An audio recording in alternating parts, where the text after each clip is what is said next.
Yo, konnichiwa mga kakloys. Meron lang akong gustong i-share sa inyo. Siguro napapansin niyo sa mga vlogs ko or sa mga videos ko na yung eyeglasses ko or reading glasses ko is nasira yung sa gilid na frame na bali So kung napapansin niyo, nalalagyan ko lang siya ng scotch tape para talaga kahit papaano magamit ko pa siya. Yung husband ko, lagi niya na akong sinasabihan na punta na daw kami ng clinic or kaya store or mall kung saan pwede naming pwede akong mapagawan ulit ng panibagong ng eyeglasses, sabi niya. Sabi ko, ay naku, hindi na kailangan kasi may hack akong alam. Isa isip-isip ko, kapag nagpagawa ako ulit, siguradong mahal yun. Magkano yun eh? Japan to dito. Japan eh. Alam niyo naman yun.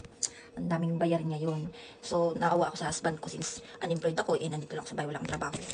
So, naawa ko sa husband ko na shoulder niya lahat-lahat. And, ayoko naman ganun. Siyempre, hanggat pwedeng makapagtipid, gagawin ko yun. So, sinabi ko sa husband ko na pumunta lang kami ng mall or kahit Daiso or kahit sang store na pwede kaming makabili ng, alam niyo yung mga reading glasses, alam niyo.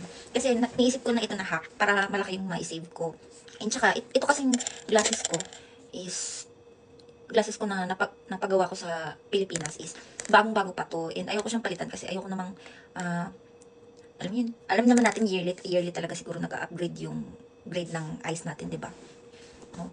Pero ayoko pa siyang kasi para sa akin bagong-bago ko pa lang yung nabili. And ang nakailang eyeglasses na ako, sayang, hindi nagagamit kasi wala naman akong kaparehan ng grades ng mata. Mga pamangkin ko, ayaw din nilang i-tolerate yung, although may na yung mata nila, pero ayaw nilang mag-eyeglasses kasi parang ayaw nilang i-tolerate na baka talagang humaba na tumaas na ng tumaas yearly yung eye grades nila. Ewan ko sa kanila, choice naman nila yun.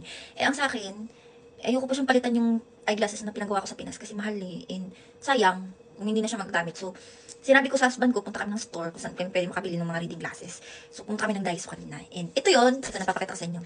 Tara! Napalitan na siya. Ito yung glasses ko, talaga, na may grades. And then, nabali siya. So, ito yung dati niyang frame, yan.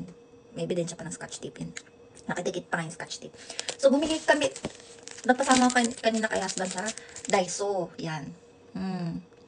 Daiso, baka naman. Charot.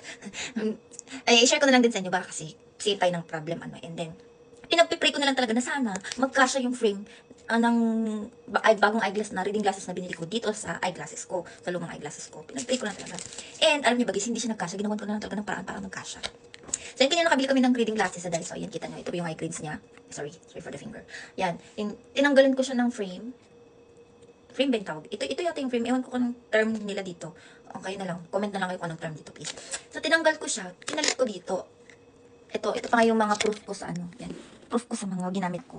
Knife and screw. Buti na lang yung husband ko may maliit na screw yan. Pero, nagkakasya din naman siya dito sa knife. Sa dulo ng knife yan. Ayan, sa eyeglasses, diba? Yung screw. Napakalit kasi ng screw. Yung lumang screw nito, tinago ko kasi baka magamit pa in the near future, diba? Hindi natin alam anong mangyayari sa future. So, tinago ko na lang kasi sayang din. Tapos, hindi talaga siya magkasya kasi ang nangyari, yung parang ganito na part ng eyeglasses ko na ito, which is itong steel or bakal ba yan? Steel.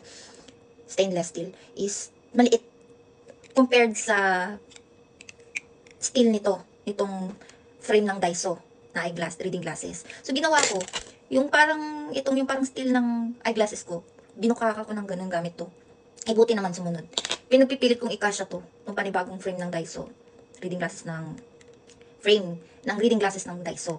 So, nagkasya siya, tapos, in-insert ko yung screw. Ayan, kung makikita nyo, wait, kita nyo ba guys? Yung kung makita nyo, nakaangat konti yung screw. Kasi nga, medyo nakabuka ka pa konti yung steel, as you can see here.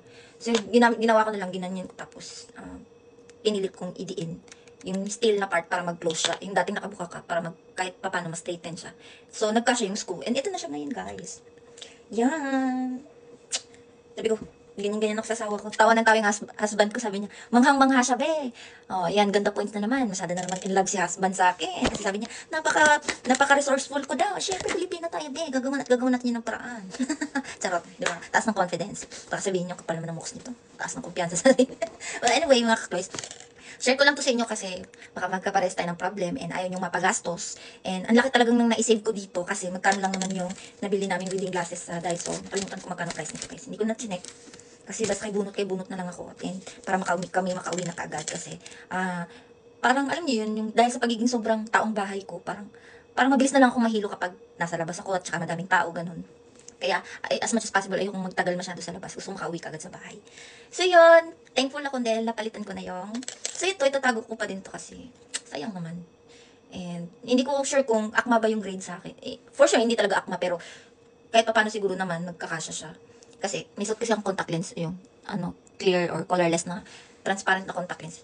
So, parang pag inad ko to, akmang-akma talaga yung yung paningin ko, no? So, napaka-clear.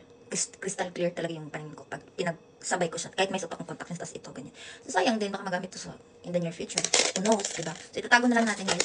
And ito, wait, excuse me, nahulog.